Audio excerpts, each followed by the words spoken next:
Towards the end of 2012, our manager, Danny, basically told us that we'd be going on tour. We were very surprised, mostly because we'd only played outside of Belgium a couple of times, and it was just a few shows. Touring was something we'd all been dreaming about for a while, but we didn't really know if that would ever be a possibility. It all felt kind of surreal, and we honestly didn't believe this was really happening. As we got closer to touring time, we realized it was probably time for us to start thinking about buying a van. We either went all in or not at all. It was a pretty intense situation when you realize the amount of investment that goes into all of it. So we were confronted with a question: are we willing to give this everything? Regardless of any possible risk, we decided to take our chances and see what the future had in store for us. We basically just went for it, and so we ended up buying our very first van. I think it was definitely one of the best and smartest decisions we ever made as a band.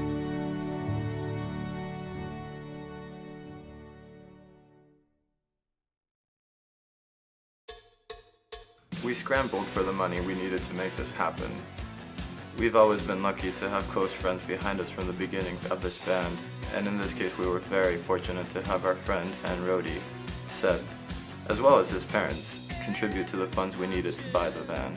On top of that, they helped us build a bed at the back of the van, which ended up being a real big lifesaver while on tour.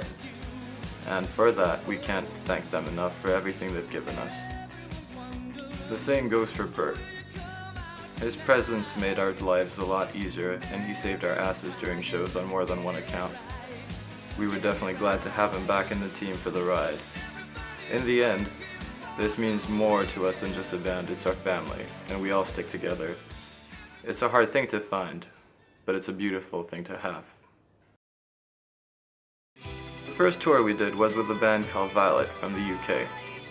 We were going out on the road with these guys for 2.5 weeks, and we simply had no idea what to expect. Would we get along, or were we just going to step on each other's toes and end up wanting to kill each other at the end of it? It was all up in the air, and there was no real way of knowing other than just kind of diving into it head first. The first leg of the tour spanned through Belgium and France. We kicked off the tour in Paris in the tiny basement of a venue. It was a pretty good show to start things up, although a dude did try putting a lighter to my nose. We followed up with a show in Azebroek, and then went to Belgium to do shows in Roeselare and Louvière. The shows were fun as well. We got to play and see a lot of friends, so it's always a good time when you get to do that. Obviously though, there's always something that can go wrong. In Roeselare, we actually had to cut halfway through a song because our backing track just completely failed on us when the computer crashed. Once the 2 Belgian shows were done, we made our way back into France and hit Metz and Roubaix. We'd already played in Roubaix once before and had a blast, so we were excited to be back. Sure enough, the second time around was just as fun. It was a good way for us to end the European leg of the tour and to get ready for the next part. To celebrate the end of the first leg of the tour, the band decided to have a little party in the van. We drove over to the ferry right after the show in Roubaix and spent the night in the van. The next morning we set sail for the UK, and with that, kicked off the second leg of the tour. London was the first town on the list. It was pretty crazy to play at the Camden Barfly knowing what bands had already played there before us. It was a very exciting moment for all of us. At the same time, we knew there would be a decent amount of press at the shows, and so the pressure was on. First impressions last, right? Luckily, the show did go well. People were into it, and we even had a few mosh pits going on. It was certainly a good way to kick things off in the UK.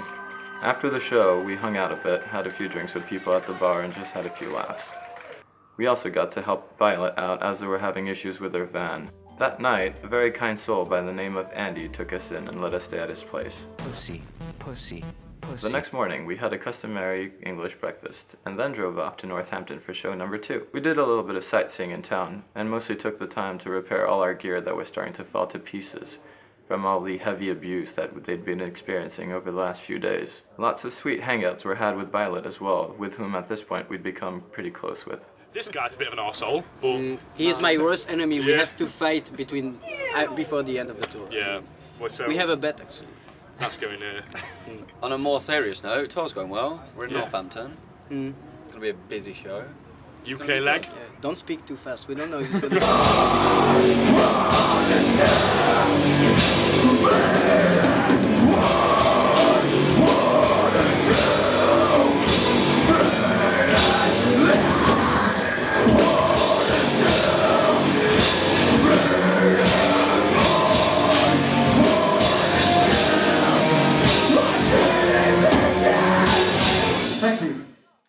The following 3 shows were in Peterborough, Leicester, and Violet's hometown of Derby. One by one the shows went, and time just seemed to be going too fast, because we were just enjoying the entire tour so much. We also got to spend a night at Robbie's place, followed by a few nights at Don and Rich's house, Charlie and Sam's parents. They were incredibly nice to us and took us in as one of their own. We were even treated to homemade English breakfast, definitely one of the best we've ever had. And we thank them very much for their generosity. Some of the nicest people we've ever had the luck of meeting, hands down. Hey, vous connaissez le nouveau batteur de cordes? Il s'appelle Ray. Physical exhaustion was starting to kick in from the tour, so a warm place to sleep was a really welcome change and helped us recover for the remaining shows. We were extremely lucky to have had this opportunity and to go out on the road. Talk about a dream come true. Though with all the driving involved, you've got to come up with ways to keep yourself occupied. That was a bit of a challenge. I think the easy one was sleep. The other was definitely just finding silly or classical tunes to listen to in the van and sing along to, when appropriate.